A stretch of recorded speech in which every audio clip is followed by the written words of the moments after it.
You are now tuned in to the excellence of execution, welcoming Paul, DF, and your co-host, Marley.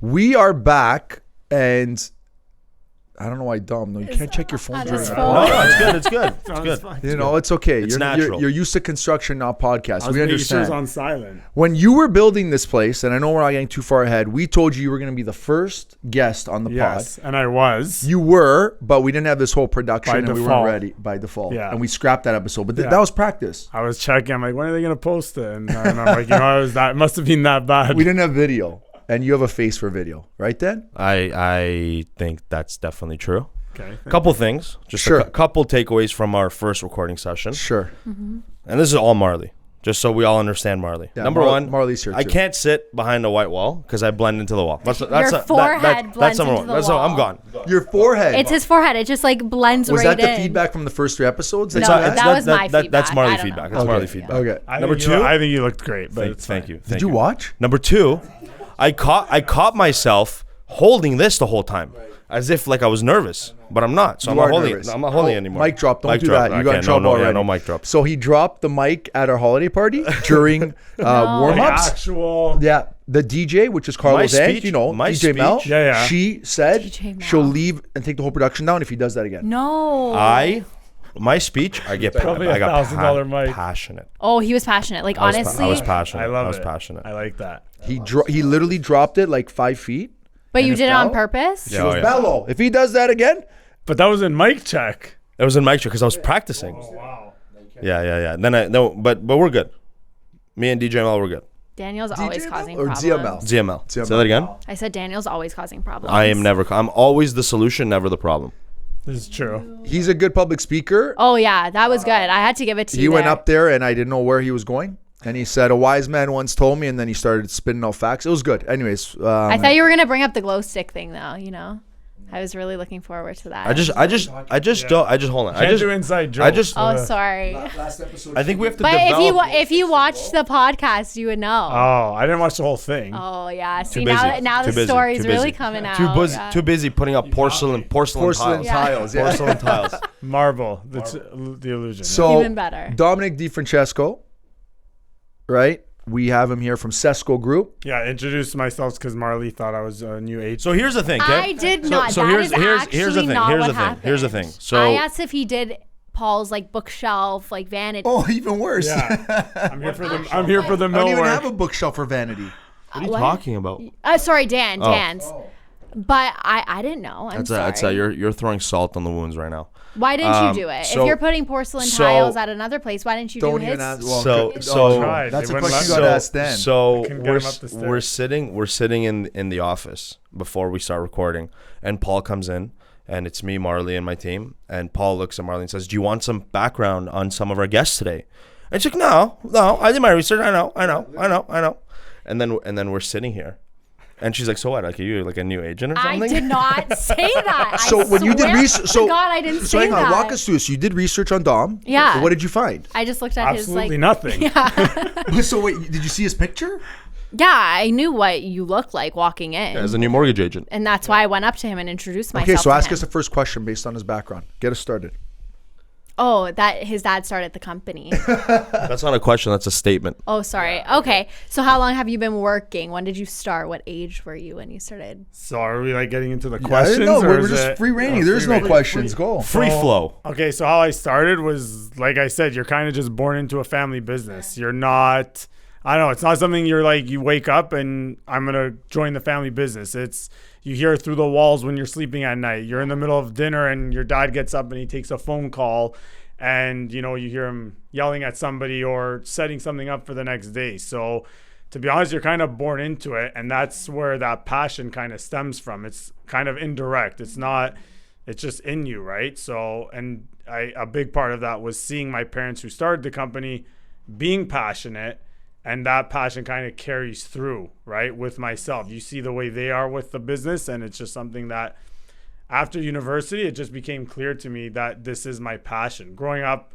you know, everybody has a dream. I wanted to be an NHL player or a lawyer, But, working throughout summers and everything for the family business, it was, after university, I'm like, this is what I want to do. It was evident. I didn't want to do anything else. And then obviously, you do things to bring, value added to the company and stuff like that. So, yeah, you're born into it, to be honest. It's like hard to actually get out of a family business, to be honest. I agree. My fiance was the same way. He was born into a family business and he kind of just went with it. All summers after school, he would go work there, right? So I get it. And it's funny. I didn't grow up wanting to be part of it, right? I grew up like, I want to be a lawyer or a hockey player. Yeah. I never heard about the lawyer thing. Yeah. Did you ever regret anything?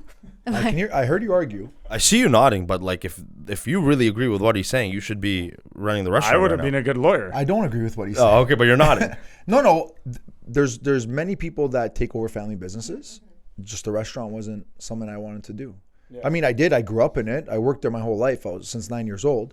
But my parents just don't want me doing it. No, but it's got to be a passion. I wasn't forced into it. My parents said, we want you to, it was always my decision, right? So you can't be forced into it. And just like you said, it's something that, you either want to do it or you don't, right? The worst thing a parent could do is force their kid 100%. into it. No, right? because then they're resentful, right? Yeah. My parents were the opposite. They get an education, do what you love, and do what what you want to do in life, and we'll support it. So good. My dad drove me to TD Bank, 18 years old, said, "Go get hired."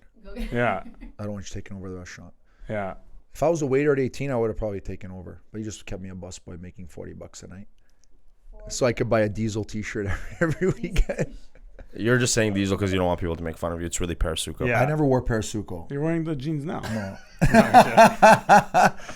Vito still wears Diesel. That's good. Vito still wears That's good. You love Parasuco. I don't know why. I don't love it. I never had anything from there. It just wasn't. I didn't grow up Kappa with that. tracksuits. No, that's Where you too. was your green suit from? The leprechaun suit. It was. It's from. It's from a custom tailor. Oh, the one in like this area? Is it in this area? Yeah. Oh, nice. I called him the Lucky Charm all night. This is custom? No. Oh. Off the rack. Off the rack. I like it. Yeah. You're an off the rack kind of guy now. I just can't. I can't be off the rack. I have just a weird situation going on. Right. Oh, you're down a lot. Definitely down a few. I was shocked when I walked in. Holy. He's half the man. It's because you're stressing me out, Dom. I know. But I love you for But it it. helps, Exactly. right? And I respect you for it. do. And I respect you for it. Sesco difference. I love that. So Dom, how did you take the business to the next level? So when I came on board, I was always on site. When I got more into the office, I saw kind of how things need to progress. But the difference is I respect the old school mindset, which a lot of younger people coming in don't do, right? So I kind of looked at the old school morals and ethics and then looked at the new school, because the old school way is not going to carry and be competitive with new, upcoming companies and our competitors. So we kind of found a balance blending the two, and that was huge. You know what I mean? So now we have the functionality of and kind of hard work ethics from that side, but the new technology and everything from the new side. So major things were, I brought in a construction software program. Now when we bring in new employees, they're not just kind of, looking at our, handwritten stuff. There's an actual structure and system. And again, we diversified. So, we started as a union drywall company when my parents started the company. Now we have a design build, which did your guys' office space, a design build GC company. And then we also have a custom home division, which we brought on my brother-in-law, who built hundreds of homes for big builders. So we brought him on board because a lot of our clients, you create a trust and then they want us to do their homes.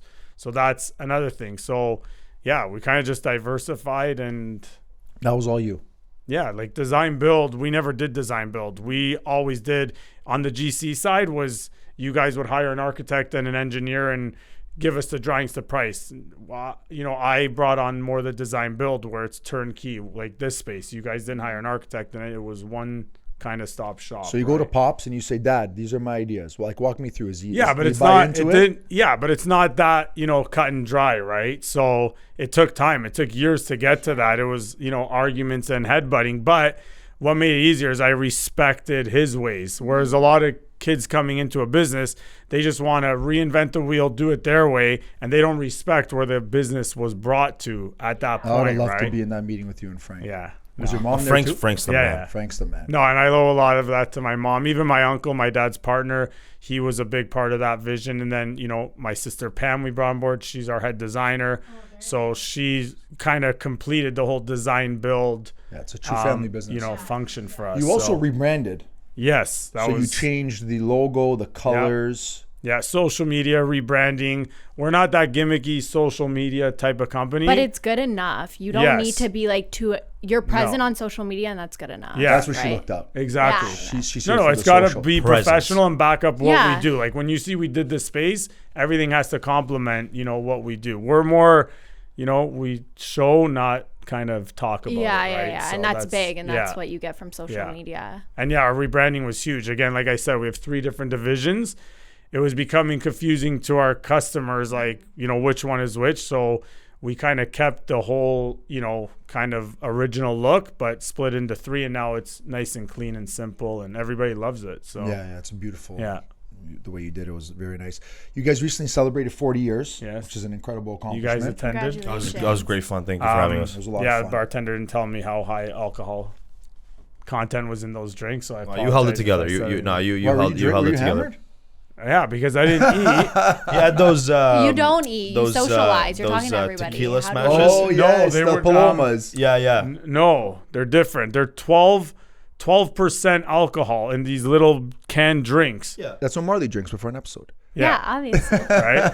So, Is that a anyways, new I had sponsor like of ours? I was having like a couple of them, and then my wife noticed like I'm talking louder, I'm talking more, and then on the bus ride home, I was like destroyed. The best. I'm like, I didn't drink. I had 4 of those. Then the next morning, I'm like, there was something in that it's the drink. sugar. Do you remember the 12%. No, but there's a lot of sugar in those. But it's 12%. You know, like a high noon has 4. This had 12%. It's like You It's look like like a it's like high a noon guy. It's You like are a a high four. Yeah, noon you guy. are a high noon guy. I respect that. It's like a four But local. what the best part about thought he that was night a is Negroni guy. Now he's a high noon guy. you I'm confessed Negroni your too. love I'm to me Negroni. that night. Like See? like confessed. But I'm honest when I'm like that. So But he was hammered. that's the truth. Yeah, that's the truth, man. That's wasn't his heart hammered, I was talking. honest. That's his heart talking. That's like you when you're hammered. There's a lot of heart talking. A lot of heart. I just want people to have a good time. I'm so loud when I drink. That was awesome, though, to have you guys there. That was incredible. for having Yeah, us. sure.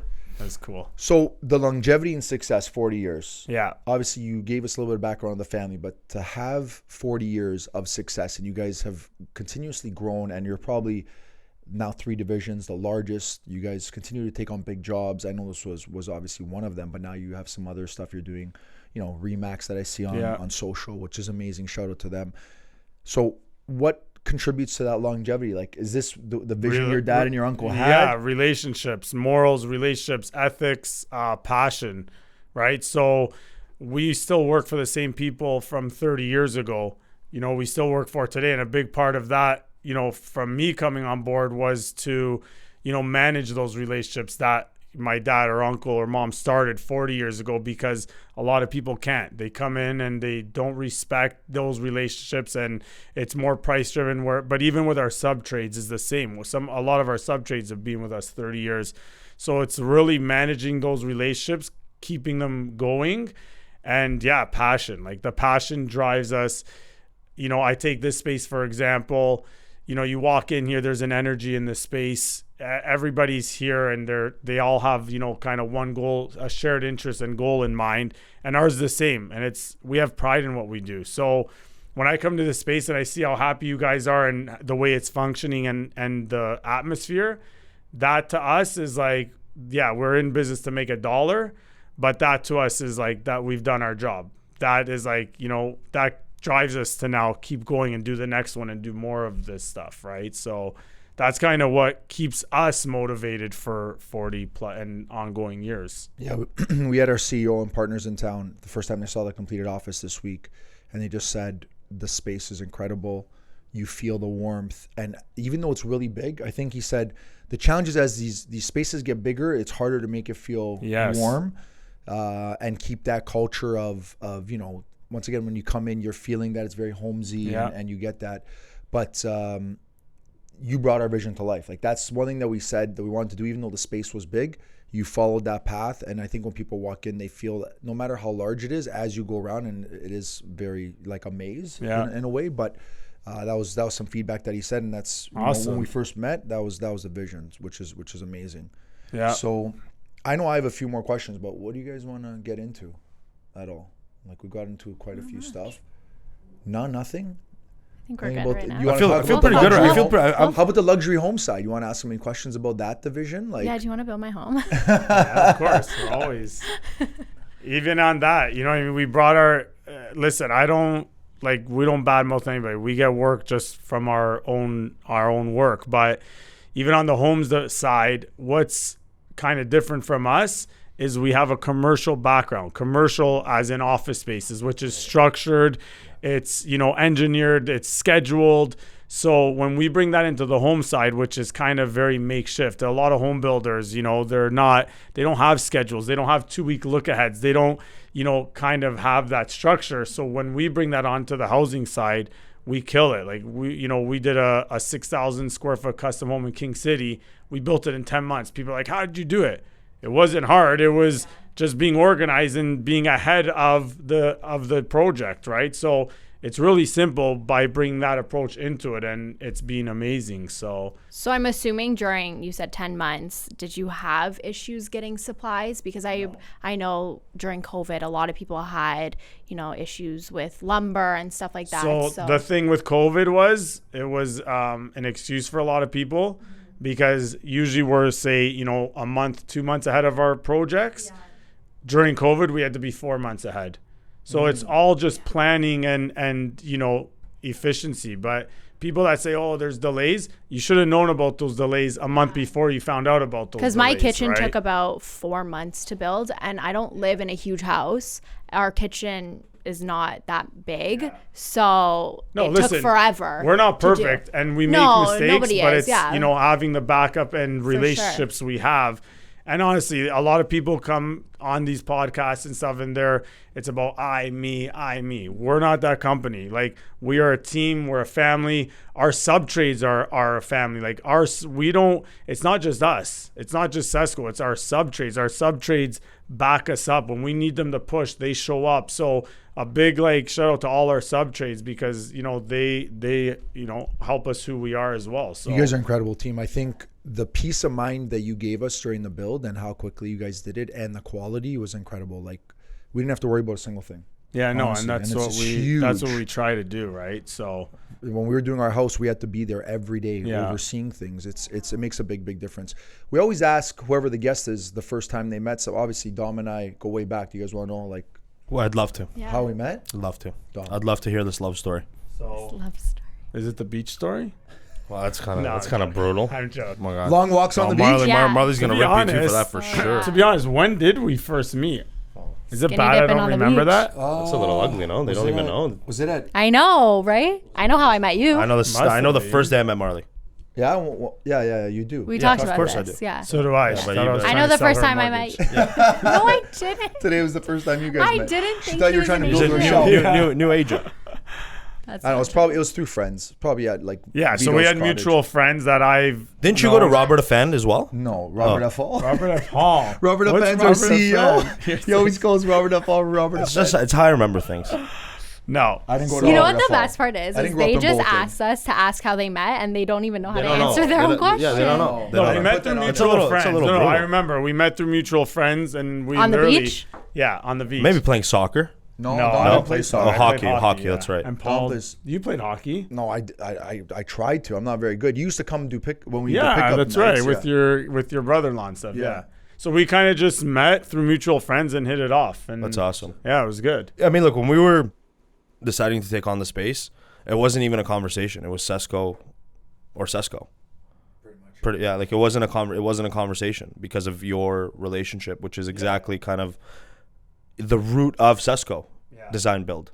Yeah. Right? So like it just speaks to like everything you're saying has been totally backed up by your actions, and Paul's 100% right. Like we didn't do a single thing. As much as we did a lot, you guys really took ownership of the entire build, and people are just so incredibly proud to call this their Oh my God. workspace. When I walked in, I was like amazed. I did not expect this at all. Well, even me walking through now, right? I came last time You it was see with empty, furniture right? too. Yeah. No, but just seeing how everybody's office is like it's their home now. Like I walk in your office or Miguel's office or anybody's office, and it's like what they're creating. Carlos' office, like they're Carlos is the office. Yeah. Everyone loves his but office. it's amazing. Carlos. It's like a home, right? And that stems from how you guys conduct things. So yeah, it's anyways. And honestly, on the flip side, you guys the whole Clear Trust team was phenomenal to work with. I don't just say it. Listen, we love our clients. There's clients that are easier than others.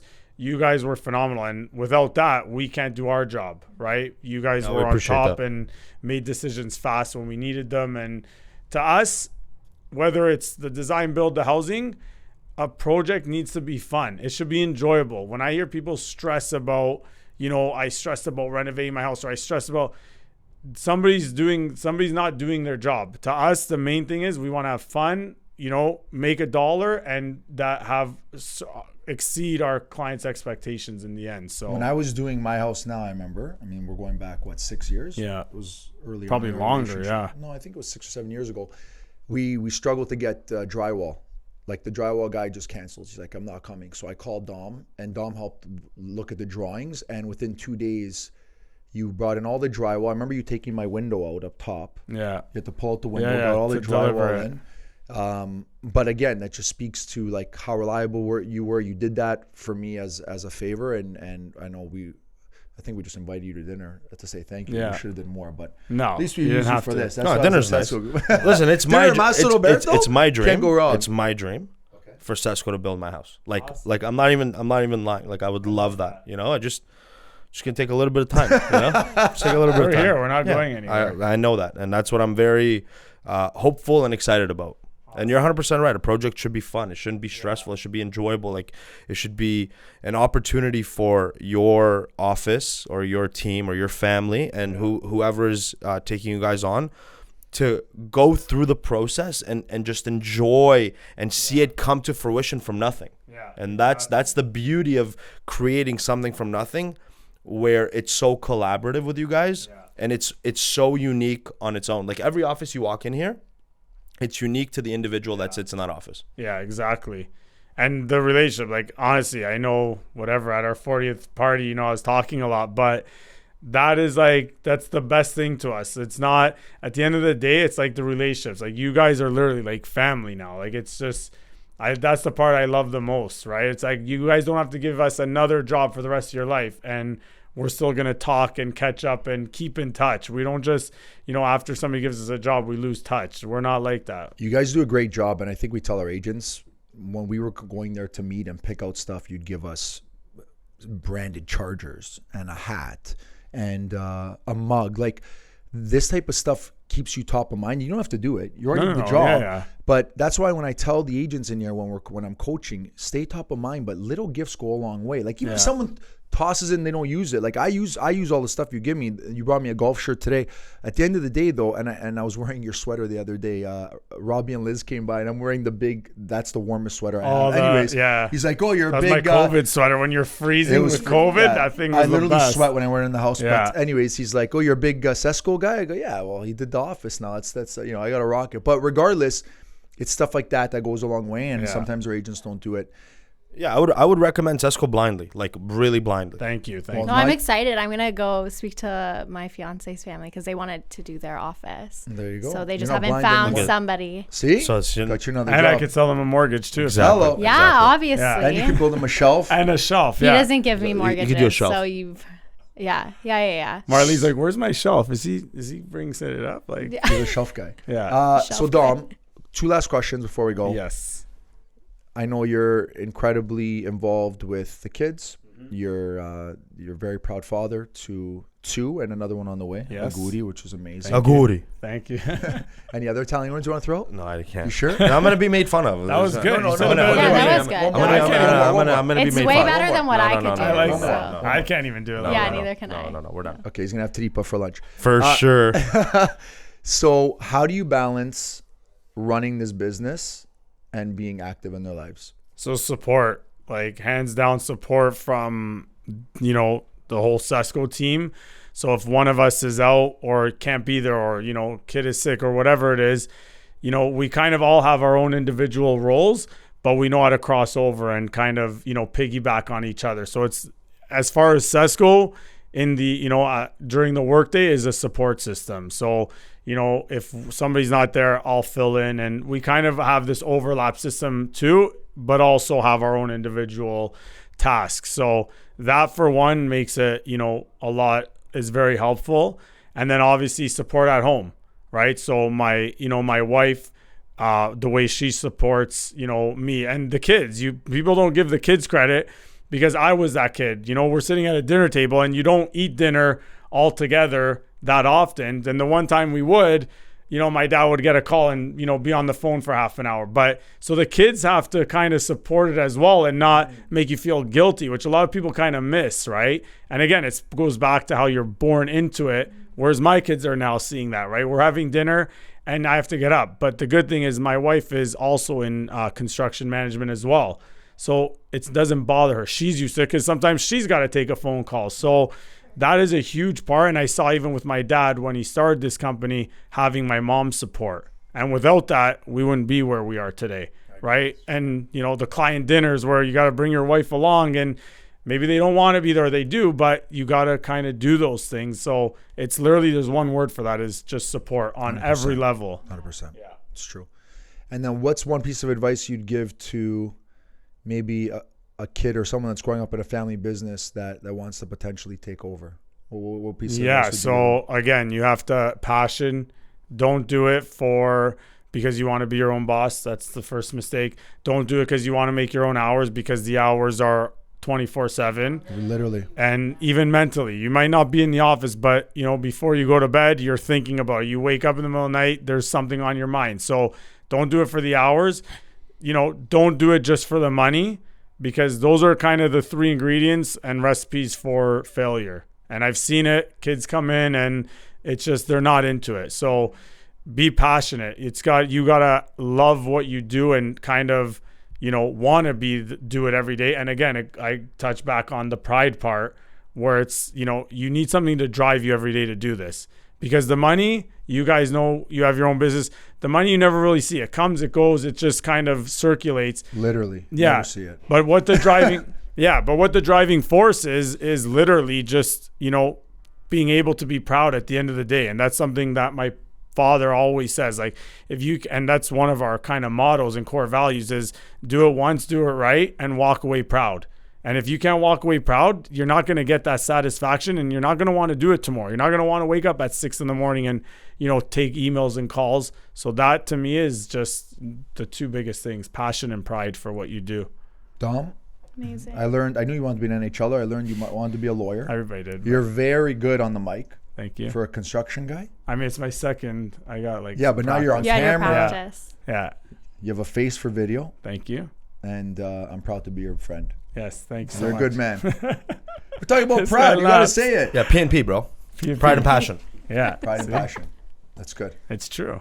Daniel. This is a great episode. Thanks for coming on. Thank you for the you. Space. And this room Yes. happened because of, you know, you brought it vision to life, and we love it. So we thank you. Awesome. Thank you guys for the opportunity and for being on here today. I had fun. It was awesome. That's awesome. Thanks. It was very nice to meet you. Thank you. You as well.